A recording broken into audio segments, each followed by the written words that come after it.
In this second deleted level, which is an extended sequence of the sewers in Seattle, this comes on the heels of where Ellie goes into a building and she survives an attack by stalkers and gets thrown out of a window and gets swept away by the current. And then we cut this section that used to be there in the final game.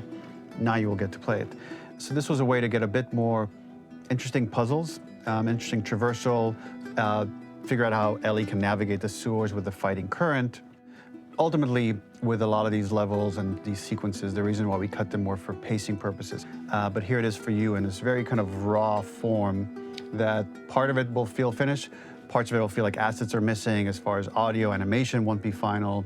But it's a glimpse into what a game looks like when it's months away from finishing.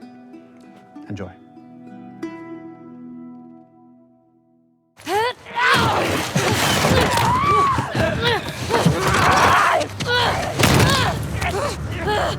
Sai de cima de mim!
This level, internally known as Find Nora, was quite long in duration as we had to make Ellie traverse a far distance to the opposite side of downtown Seattle.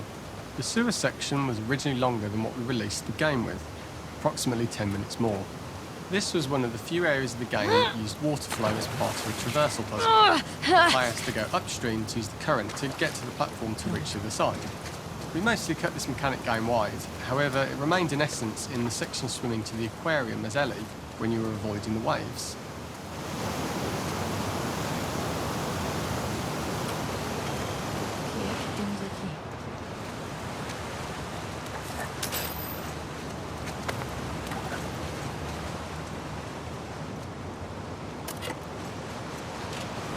When players reach the doorway and enter into the room, they are faced with a dead end. The real reason for this dead-end room is that on the reversal, when exiting back out of the doorway, players are faced with the route onwards. A pipe that they'd not been able to see when they were swept past it on the way in, and something that was hidden from view when on the side platforms. The intention here being that the only option is to go off the standard path in order to search for a way out. Throughout the rest of the level, we also used light to indicate to the player that they were heading in the right direction. At each turn, however, we blocked the direct route forward. Players would know that they just have to keep finding alternative paths, promoting those feelings of being desperate and trapped. We slowly introduced the player to consider climbing into smaller pipes and crouching in these tight spaces. This is to slowly build up to and encourage the player to climb into such a small pipe that they'd have to be crawling on their stomach, which is something that the player previously may not have recognised as a playable space, let alone the desired route they need to take. We added a tiny space just to reward the player's exploration with a pickup item, and we made sure it was something that made sense that you'd find in this area. A canister and all the garbage that had been washed into the sewers from the surface. We loved the idea of making Ellie prone through a tiny, dirty pipe in order to get out, as it was a great opportunity to use our prone mechanic. A unique camera setup was created to support crawling in these pipes, as the standard prone camera is much higher above the player. We also created custom collision in order for Ellie to manoeuvre in these tight spaces easily. Initially, the oblong collision capsule around her character caused issues crawling around corners. We put extra effort into the custom corner collision, so the movement experience is as smooth as the main game. In order for the player to feel cramped, claustrophobic and desperate, we'd been enforcing the traversal mechanics that allow for a tight environment which promote these feelings. We introduced the use of the squeeze-through so that we can keep the player feeling enclosed and tight, but without repeating the same geometry. Here we change from low ceilings with wider walls to high ceilings and tight walls to change up the spatial pacing and keep the level from repeating itself. Aqui é lugar bem merda pra morrer.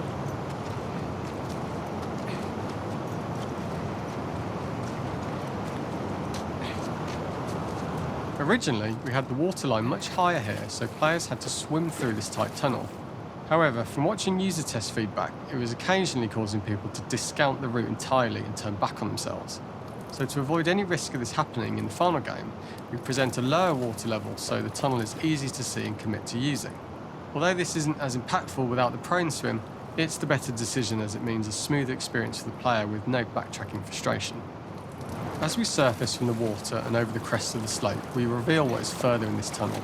A clicker that sprouted and the fungus has grown on the sides of the pipe.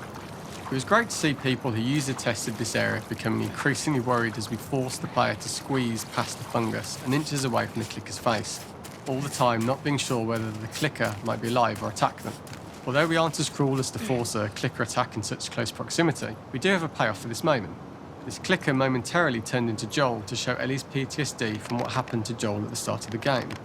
Ultimately, we decided to save this moment for the farm level, as it was more impactful there because it could become the centrepiece of that experience. Whereas in the sewers, we weren't able to make it as much of a narrative point and give it the breathing room and reaction time that it deserves, given the tight space. Ah, merda! Ah!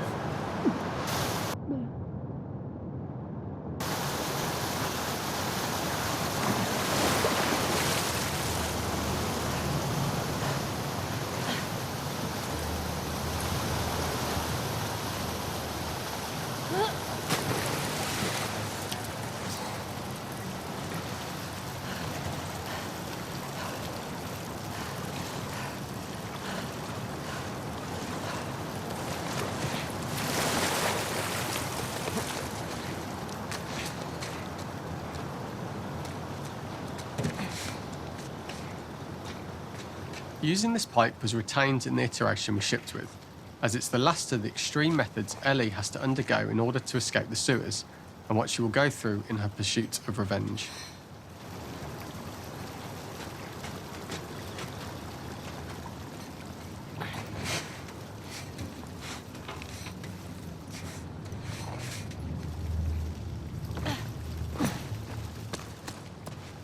The last ladder climb is quite lengthy, and although we could have trimmed it down to a shorter climb, we liked how this last segment of the journey built anticipation for whether there was success at the top or not after all you've been through.